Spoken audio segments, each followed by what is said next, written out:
Hi, Pratik. My name is Yuki. I'm a communication specialist of the Pennsylvania Manufacturing Advisory. First of all, I want to thank you for meeting me.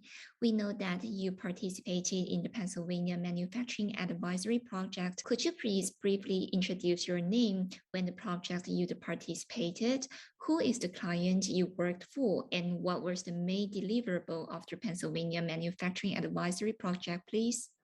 Okay, so hi, my name is Pratik. I'm first year MBA MSIS student. I did the PMAF project in fall one, that is September and October 2021.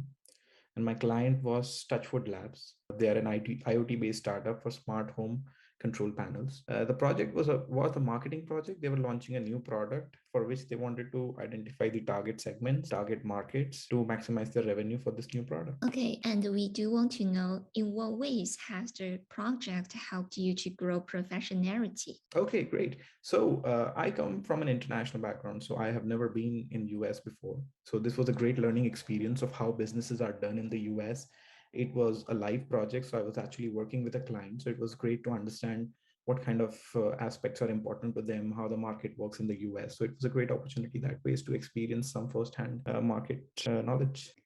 Okay, that sounds very inspiring. And could you please share one thing you learned as a result of this project? Okay, so the one most important thing would be the business understanding of how things are held in US, what kind of market US is, how it's divided. So that entire market knowledge about the US market was kind of the big takeaway for me. How would you describe your experience about the Pennsylvania Manufacturing Advisory Project in 3 words? Okay, so amazing experience, a great learning opportunity, real life firsthand experience, not a simulated environment. So that's great too. Okay, thank you so much for sharing your experience and your story. We appreciate that. Thank you. Thank you very much.